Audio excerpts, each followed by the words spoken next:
Uy, kakaiba to.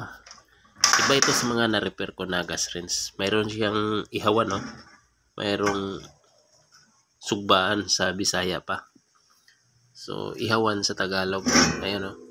Yung source niya, hindi panggatong, kundi gas. Gas din yung kanyang source para sa pag-iihaw. Tanggalin ko muna to para makita natin dito sa loob. Ito yung head burner niya. Pahaba pala. So, mayroon siyang thermocouple ito. Explain natin yan mamaya kung anong gamit niyang thermocouple yan. So, since na burn out ngayon, gagamitan ko sana ito ng gun igniter. So, hindi pala pwede kasi sira. So, gagamitan natin ng apoy. Yung gas rinse na to kasi electric igniter siya. So, kung mag-burn out, wala din siyang gagamit tayo ng posporo o kaya yung pinakita ko na gun igniter. So, sira din pala yung gun igniter. So, gagamit na lang tayo ng apoy. Panggatong. Yung mga pula-pula na yan, dumi lang kasi yan kasi yung ginamit natin papel. So, magkaganon talaga pag papel yung gamit. May maiwan na mga dumi-dumi. Kaya pumula. Dito sana binohold lang natin ng ilang segundo para uminit yung thermocouple natin. Yan yung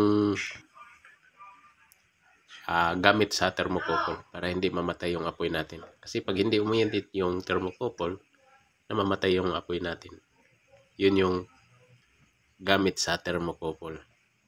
So, ang kagandahan sa thermocouple, kung halimbawa may mga bata doon sa inyo, safe na safe kasi maski buksan niya yung gas rinse,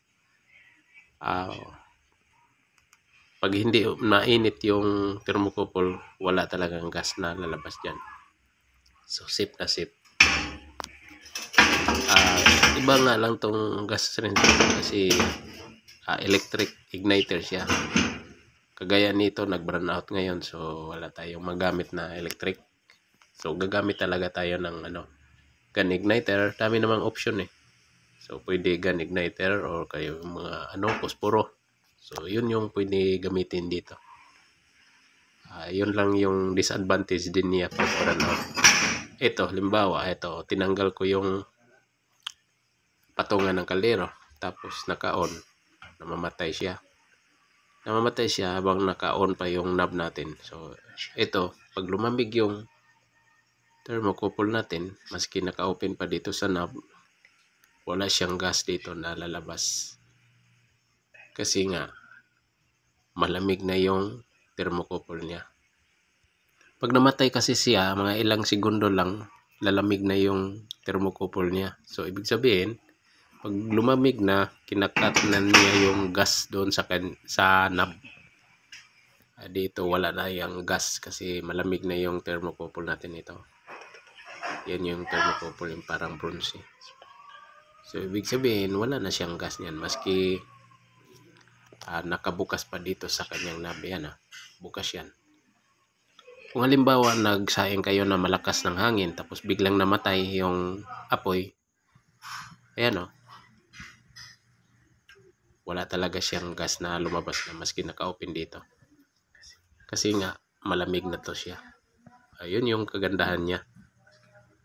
Kagaya ng nasabi ko, pag nagsaing kayo na malakas ang hangin tapos biglang namatay, so safe na safe maski naka-open pa dito sa kanyang tangke. Ayan, naka-open yan eh. So, wala talagang gas na lalabas doon sa kanyang nozzle. Yun yung kagandahan nito na mayroong safety device. Safety device sa ibang term. Sa pagbalik nito, dapat naka-fix siya ng maigi. Be sure na hindi siya uuga-uga. Yan Kasi pag nagkamali ka ng balik dito, may mga kuan naman siya eh. May mga guide para sa thermocouple at sa igniter. So, hindi ka liligaw. So, ayusin mo lang to pagkabit kasi pag hindi mo rin naayos to pagbalik or pagkabit, so, nagka-problema yung apoy. Ando na yung parang puputok, maingay. So, daming cost pag hindi maayos pagbalik. So ang disadvantage lang nito pag nag-burn out kasi electric base nga siya, electric igniter. Oo. So yun lang ang disadvantage din niya pag nag-burn out. Kasi wala tayong pansin So gagamit ka talaga ng ano, dapat may nakahanda ka dyan na ano, puro o kaya gun igniter, kahit na anong pwedeng pansindi. Optional naman So yun lang yung disadvantage din niya. Pero sa safety, okay siya. Thank you for watching. Wala ni pop up.